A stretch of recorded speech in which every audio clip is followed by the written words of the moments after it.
following is a production of the University of Minnesota. Well, good morning. My name is Mary Bichetti. I'm the Director of Alumni and Constituent Relations in the College of Food, Agricultural, and Natural Resource Sciences at the University of Minnesota. It gets to be a long thing to say. Thank you for the opportunity to be here today to talk about engaging alumni through events at CFANS. I want to this morning talk about, how about that? I've been working with alumni relations since 1996, and I have to say that one of the things that has changed in my time in working with alumni relations is really being more focused on being strategic, having goals, reaching those goals with our events. Rather than, I think when people think about alumni relations, they think about homecoming, sports, rah, rah, rah.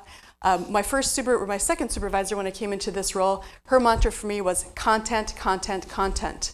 And so our event programming has changed quite a lot in the last couple of years. Oh, no, back up. Okay, so the mission of we have a alumni board of 18 volunteers. A little bit of background that is somewhat pertinent to this is the College of Food, Agricultural, and Natural Resource Sciences is a combination of the College of Natural Resources, the College of Ag, Food, and Environmental Sciences, and the Food Science and Nutrition Department of the College of Human Ecology. So we're actually just 4 years old as a college. So it was kind of fun to sort of start over with an alumni relations programming and an alumni relations plan. But some of the events that we had from the past carried forward.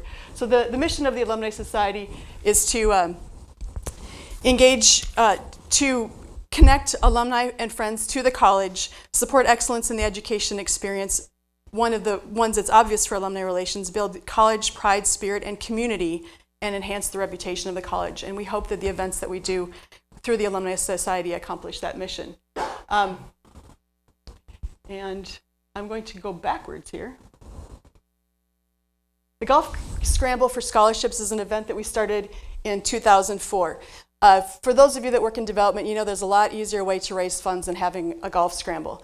But what's really important about the Golf Scramble is, in addition to raising the funds, we're bringing alumni and friends back to campus for a networking social opportunity that they can feel good about in supporting our college.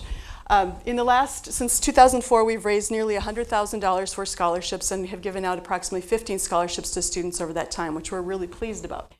Last year, the event actually sold out, and so we're now at the point where we actually can turn people away and hopefully increase the rates and increase the number of scholarships that we're bringing in.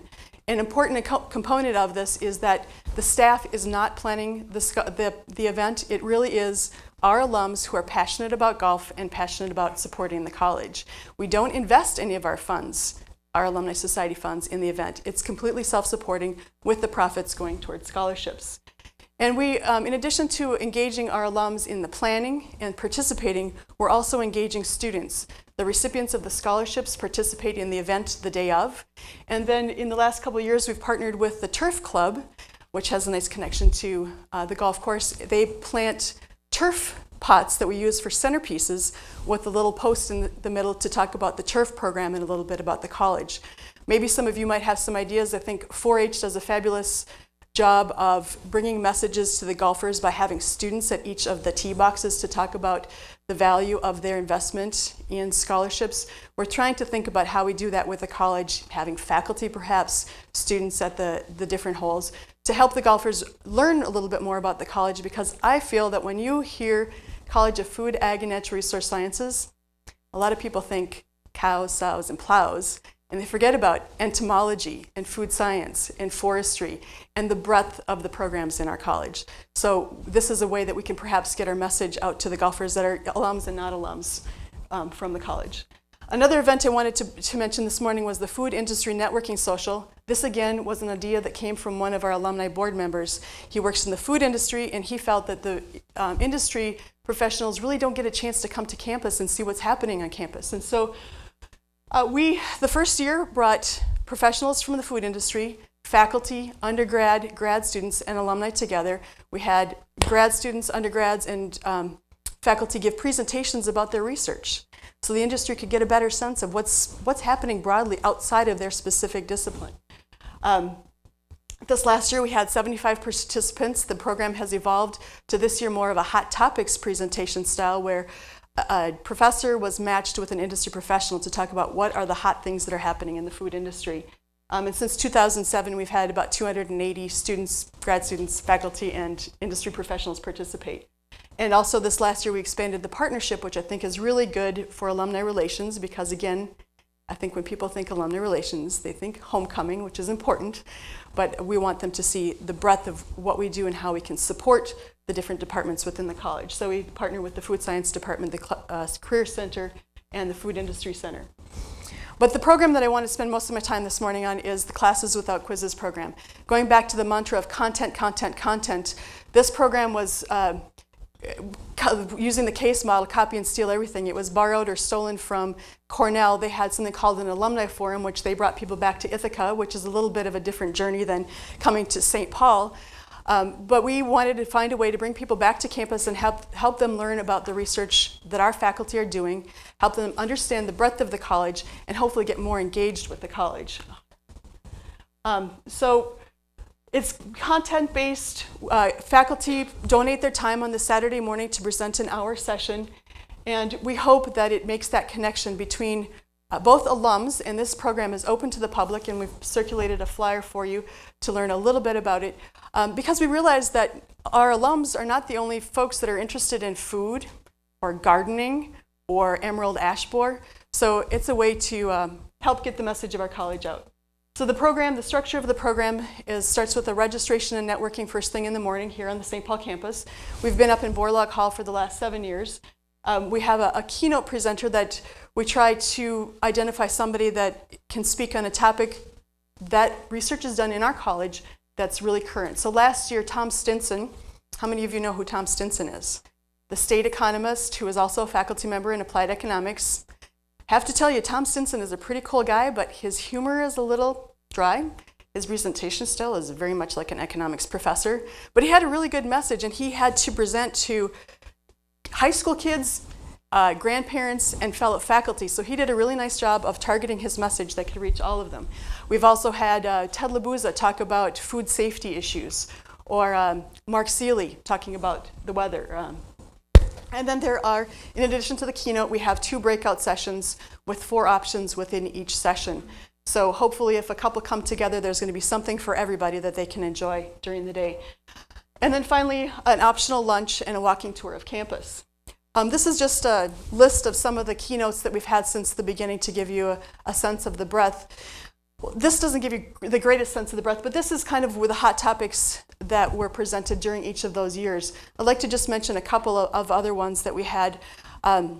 We have a professor who works in plant pathology who does research in Antarctica around the insects that are eating Shackleton's huts.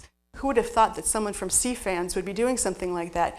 And so it's also an opportunity to see the great length that the breadth of the work our faculty do outside of Minnesota.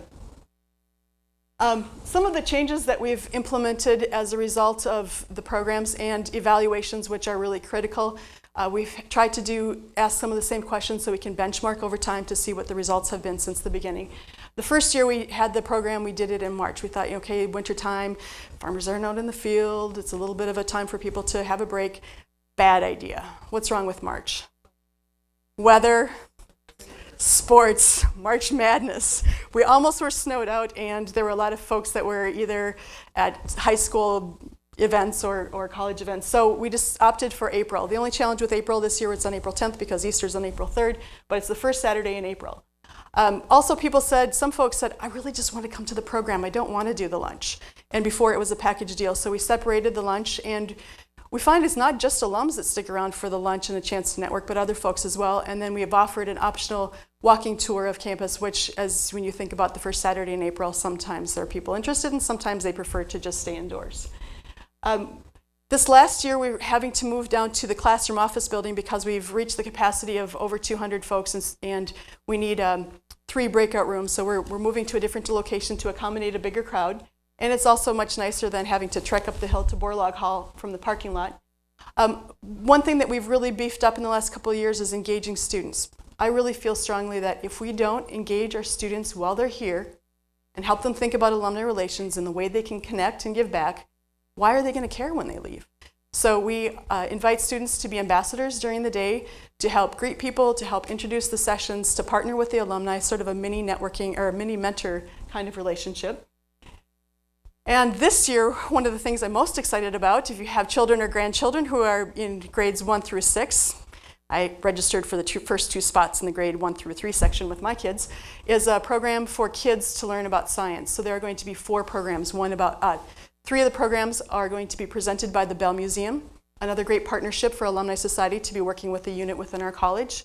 Mammals, extracting honey, playing with invertebrates, and then also from the Food Science and Nutrition Department making cheese. So we hope that the students that come are going to, their parents maybe wanted to come, but what do I do with the kids? I don't want to pay for a babysitter. Well, now they can come and learn about science and be at this program together. So we've talked about it for a long time. This is the first year. Hopefully it will go well. And then one other change is, of course, the communications of the event. One of the cool things I think we did in the first couple of years is we had photos of our board members on a postcard with information, kind of like the individual get your friends to come kind of thing. They could send the postcards out to their friends, invite them to come. I'm on the board. I hope you'll come and participate in this event. With the cost of printing and the way people communicate, we've really shifted. I think we've probably printed 5,000 to 6,000 brochures. This year we're going to print 1,000. A lot is done by email, Facebook, other types of electronic communications. So in the since 2002, we've had 75 faculty members, and also one thing I wanted to mention about strategy. People have said, well, we could have so-and-so from this business give a presentation. We feel really strongly that the purpose, the strategy of this event is to have our faculty talk about their research. So a faculty member can be partnered with somebody. As you may have seen, Mark Seeley was partnered together with Don Shelby, and people were pretty excited to have Don Shelby. Don Shelby could have done it alone, but that wouldn't have met our goal of having people learn about our faculty and the work that they're doing. And then we get really positive feedback. So consistently, we've had a high score of people feeling positive about the day and folks planning to come back again. And then you can just see some of the quotes. People say it's a good value. One of the things I like is that maybe they come for one session, they hadn't thought about something else that's on the program, so they learn about something new that they wouldn't have if they hadn't come to classes without quizzes. And it's nice not to have the quizzes. Let's see. So as I mentioned before, alumni are involved in the planning. We have student volunteers involved with the day of event. And as a thank you to the student volunteers, as I mentioned, it's really important to us for the student engagement. We give them a 1-year free membership, 1-year student membership in the Alumni Society, so they get used to having that membership, maybe taking advantage of the 10% discount at the bookstore. Unfortunately, it's not on books, which they would like, but it's still a 10% discount on sweatshirts and things. And since 2002, we've had more than 1,200 people participate in the program. I just wanted to share with you the list of the sessions that we're going to be having this year in 2010. The keynote is going to be by Lee Freilich, who is a faculty member that works in forest resources. You probably may have heard of him talk about the Ham Lake fire in the Boundary Waters Canoe area. He's going to talk about climate change and how it's affecting Minnesota forests. Hot topic, going local. Rob King from the Applied Econ Department is going to partner with Paul Huguenin from the Department of Agriculture talking about local foods. What does that mean? What does it mean for you? And also, emerald ash borer is a big hot topic this year. Sustainable animal agriculture, anything to do with organic or sustainable or things like that are big issues within our college. And you can read the rest. One of my favorite, I love Tom Stinson. Tom Stinson and Tom Gillespie are going to be doing a duo on the impacts of Minnesota economy. And so I look forward to your questions at the end of the session. Thank you.